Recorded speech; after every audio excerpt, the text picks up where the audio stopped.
All right, hello and welcome back. It's part two, 3D. Um, if you haven't, go watch part one. What are you doing watching part two without having watched part one? It makes no sense. But I'm just going to jump right into it because you should have watched part one and know what we're doing. We're answering the Tofugu 23 questions about Jet, and I'm kind of looking at their answers, agreeing with some of what they're saying, disagreeing with some of other things, throwing in my 2 cents. Let's see if we can get through some more questions in this one, and there might be a part three. We'll see how we do. Okay, how did you get to school each day? Elementary school says she either had her own car or my bicycle. Few people do get access to a BOE car. BOE is Board of Education. They'll give you a car that you can use during the day. Like maybe you have to get to your base school and then you can drive the car from the base school to other schools, drive it back, and then you take yourself home. That happens every now and then. It's the thing you've always heard about Jet. If you've done any research, ESID. Every situation is different. There's so many different ways that this can go out. Junior high Matt in this article says that he took the bus. Occasionally I was able to ride my bike, but most of the schools were far from his apartment. Some places, you'll be central enough, they'll try to put your apartment next to maybe one of your schools. Some places, they'll be far afield. I could certainly walk and bike to my main junior high, my main elementary, and then the other two elementaries that were of decent size, but the two far away ones that were tiny, this is what I did do when the first year I was there before I got my car, I took the bus to those two schools. So they had to schedule my lessons, the bus arrived, because the bus didn't go that often. The bus would arrive at 2:05. I mean, they're very precise in Japan. And I would get off and walk up the hill to the school, and maybe it was about time for fifth period. So I could teach fifth and sixth period, and then hang out, and the bus would leave at 4:29 or something, and I'd have to walk back down to the bus stop. And then I got a car, so it became much easier. They could schedule me kind of whenever, and I was free to, leave when I was finished. I didn't have to wait around in the staff room, for instance, trying to make small talk or whatever, which, is fine. That can be good, especially when you're your first year. I had a scooter. I've talked about this a lot. I had a Genski, a little motorbike, 50cc, that got me around because, I was a big guy and I just hated the first month when I was biking to work and stuff. I would just be so sweaty getting to work. And of course, if it rained, you got wet and blah, blah, blah. So I got a scooter right away. Very easy to get. I recommend it for anyone, especially if you're in a rural area and the roads are small. So you're not really, it's going to be easy to navigate and stuff. It really does get you around much quicker and easier. The insurance is nothing. The gas is very cheap, etc. But then I got a car. Yeah. You really, if you're going to go to some rural place, unless you're going to be placed, like my friend Mark was from England. He didn't have a driver's license. He grew up in London, never needed to get one. They put him in an apartment that was a 20-minute walk from his high school, and that was mainly the only school he ever taught at. And so he was happy. He didn't, and he was also in downtown Izumo. So he could, easily go to the station, was right across from his apartment almost. There was a grocery store 5 minutes away. All kinds of, he was fine. He didn't need to drive. Just because you get placed in a rural area, don't think you're going to need to drive. You tell them that on the application, whether you can drive or not, and they will definitely accommodate you for the most part. Tori, of course, up in Hokkaido, ran into the thing where, it would snow really heavily. It snows really big in Hokkaido. She actually opted to walk, she said, for health or just because she says the walk was lovely. She owned a car, but the walk was lovely. So, if you want to time that out and it's cooler in the cooler months and you want to walk to school, you definitely get to wave at all the kids. And yeah, that can be a nice kind of, clear your head, get ready for the day kind of thing. How many JTEs did you work with at a given time and what were they like? So again, JTE, Japanese Teacher of English. Elementary Rebecca said basically at the big schools there was one each for 5th and 6th grade, which blows my mind. Like I said, things are changing. It used to just be the homeroom teachers. At most average junior high schools, you kind of get one per grade. So I had 3 or 4 at Taisha Chu. I actually had 5 for a little while. So it just depends, and then they split up. Say there's 4 gumi for classes. Like there's this class of 7th graders, class 2 of 7th graders, class 3, class 4 of 7th graders, 4 8th grade classes, 4 9th grade classes. That's 12 classes. They each have to do English 3 times a week. So 12 times 3 is, come on Jason, 36. So if you have 4 teachers, 36 divided by 4 is 8. So, no, that's not right. That'd be 32. It's 9. So, I told you this math thing. So each teacher had to teach about 9 classes a week. That doesn't sound like a lot, but maybe they're also doing other things, or, they would have this elective, or, they're coaching this thing, or whatever. So,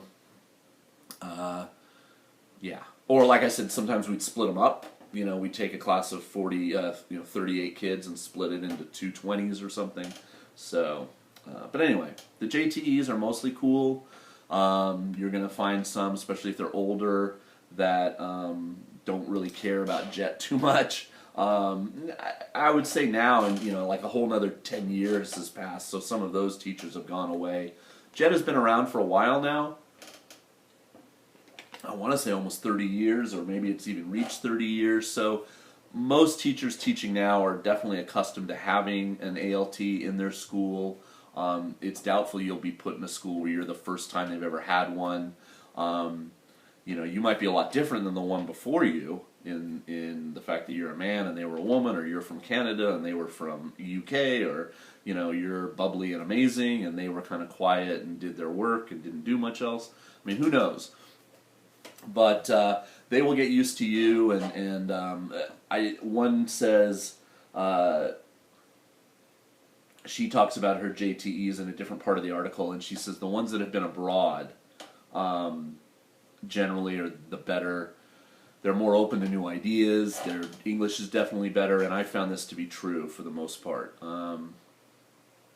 The only big difference is if you're at an elementary school or a junior high school, you probably report to the Board of Education, and your supervisor is a man or a woman that works in this office and helps you, and you deal with her as far as JET problems, days off, being sick, whatever, taking vacation.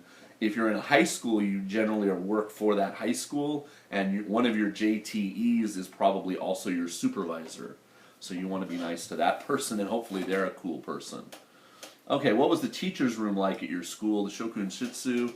Again, I've talked about this many times, but you don't have your own classroom at a Japanese school when you're a teacher. All the teachers are in one big staff room, and you go to the students' room. So if you're teaching 991, the first class of the 9th graders, you go to their classroom to teach English, and then after them the science teacher comes, and then after them the history teacher comes.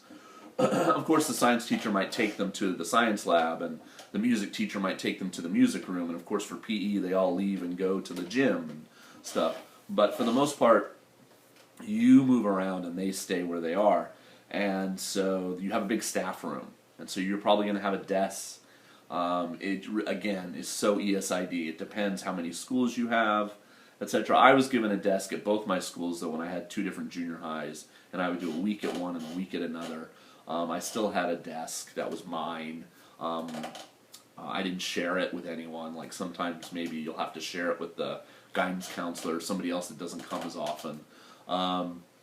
At elementary, you almost never have a desk because you're not going to be there often enough because you're probably going to have many. And so maybe then you'll sit at like the planning table or on the couch or whatever it is. Yeah, again, you just roll with that.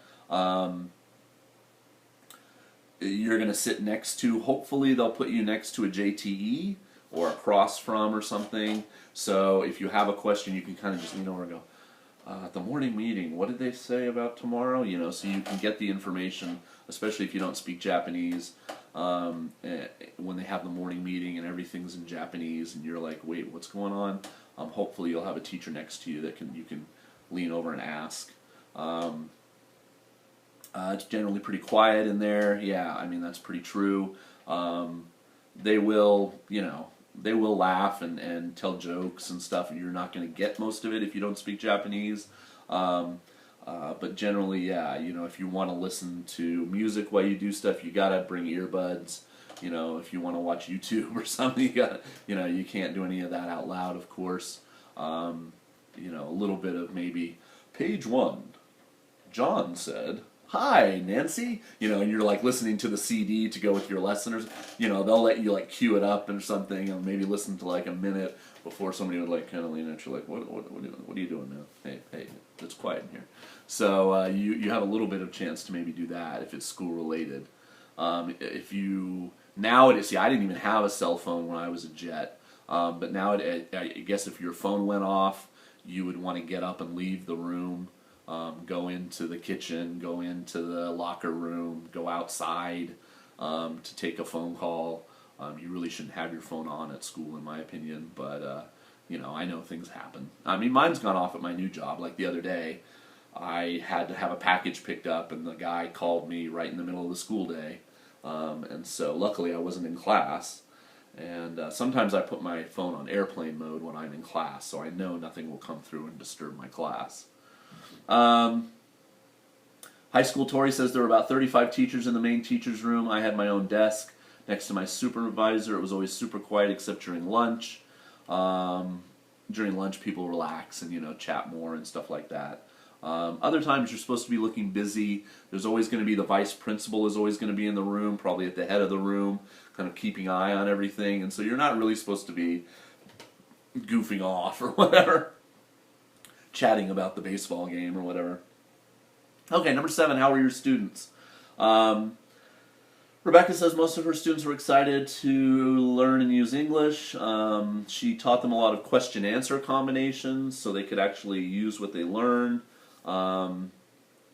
She was trying to teach them to, not have the Japanese accent, ando, beddo, stoppu, that's really hard to work against, katakana English. So, good for her. You're not teaching a whole lot. You're an assistant language teacher, but the T part of teacher, especially at the younger ages, you're really just trying to get them acclimated to English, not afraid to kind of interact with English, and kind of like you're trying to foster a like of English in the sense that they don't get to junior high when they do start to have a book and a test and go, oh, I hate, I don't need this, I hate this, blah, blah, blah. It's like, oh, I was having fun with this in elementary, let me keep trying, So that's kind of what you're doing. Elementary and high school, unfortunately, you're just teaching to a test. It's very much getting them ready to pass the test that gets them into high school, and then when they're in high school, the test that will get them into college. And you can get outside of that as much as you try with elective classes, special lessons, events like a speech contest or whatever, a skit in the school culture festival, but it can be hard. So Matt, the junior high guy, is saying that he had really low-level kids, low income, rough schools, so the kids were just not interested in English at all. He said a lot of them weren't bad kids necessarily, they just acted that way because they knew they would get away with it. It's complete social promotion in Japan. Almost no kid gets failed and made to repeat a grade. They all somehow pass, in public schools especially. And so, threatening them with an F or something just doesn't work. I found the most effective thing, especially with boys, is if you try to befriend their coach. Most of them are on a sports team, and if you keep fucking around, I'm going to tell your, kendo sensei, and he's going to make you do wind sprints all class, all kendo, and you're not going to get to dress up today and fight, or something like that. Now maybe, that's not really true, but, sometimes that kind of stuff can work. But yeah, if you basically go and try to meet them though outside of class, then they'll treat you better in class too. When I would go to soccer games and they would see me spending my free time cheering them on at these events or going to their concerts or whatever it was, they would then go, okay, well he's putting out for us. Let's at least try to be there in class and not goof around so much, etc. And of course, the more you can speak Japanese, there's a certain level where it's nice because everything they say washes over you, and you have no idea if I'm a fat guy. I'm sure I got called fat a lot when I first started, and I learned some of the words for fat. And elementary school kids, especially because they're tiny, would just look at me and go, "Dick guy," which just means huge, and they would just look at me like, "Oh my God, you're so big." They weren't saying it in a bad way. But I'm sure I got called, there's insults and whatever, and you'll learn the few little words. But some of that just washes you. You can't be upset by something if you don't know what they're saying. But at the same time, so as you learn a little bit more Japanese, maybe you can understand what they're saying a little bit more, and you may be like, "What did you just say?" But it's more that you can learn to talk to them too. It's also helpful. It's hard to get them to speak aloud. Tori says of the high school students, they're very afraid of making mistakes. Yes, this is all very true. All right, I have time for maybe one more. We're on question 8. What were your students' goals and focuses? Have fun, the English, the elementary school, Rebecca says that's true. Preparing for the standardized test. Matt says this is also true. This will be the thing that your JTE is probably most focused on, not trying to have a good communication lesson that day or whatever. It's did we get through this page of the book, etc. Gaining confidence in English. High school Tori says, well, that's great if that's really what she was able to do. All right, number 9. What was an average work day for you, start to finish? Rebecca's is really strange. She says she would show up at 9:30-ish. She would do second period with the kids and head out to recess with them. She'd have a couple periods where she could prep, and then she would have lunch with the kids, help them clean up, and then there were 2 more periods where she would either have lessons or maybe go to their, gym class or their swimming lesson or whatever, and she would try to join in. So that's a little different. I was, so in demand. I know that sounds egotistical, but I mean, I was running back and forth a lot. Like if I went to Taisha's show, it was literally across the street. So they're like, "Oh, you're there 4th period? Okay, well you can come back 5th period, right? And then you can be ready for me on 6th period." I mean, I would go to I wouldn't hang out at elementaries. I would generally go back to the junior high, and often have mixed like I'd have a first period would be a junior high lesson, then I'd leave second period, go do 3 and 4, and lunch at the elementary school, then come back. It was, especially in my 4th and 5th year when I had multiple junior highs and stuff like that, I was really busy. Now, that's not always the case. A lot of Jets complain of boredom, but we'll get to that later, I think. Each day would start with a morning meeting. I agree with this. This is how my life was. This is Matt at the junior highs. He would talk about what they were doing. I made videos about this. I had a board where the teachers would sign up for me for the week and things like that. Stay after school for, club activities and stuff like that. Tori said she joined the Ikebana Club, which is flower arranging, and she got to know some of the girls and students that way. I can't emphasize enough, as I've said before, trying to get involved in some of these clubs and stuff. You don't have to get deep involved, but, it helps a lot. Okay, that's 19 minutes again, so I'm only on to question 10. So I think this is going to be a series, I guess. I'll make a few more of these later in the week, but tomorrow I'm going to try to put up, or maybe Wednesday, because maybe this one, part 1 tonight, part 2, which you're watching now, will be Tuesday, and then my anniversary video where I'm going to give away stuff, so watch that. It's exciting that I'm back a little bit on YouTube. I miss you guys a bit, and we should have a fun October together. And so thank you for watching this one, and more soon. Peace. I'll see ya.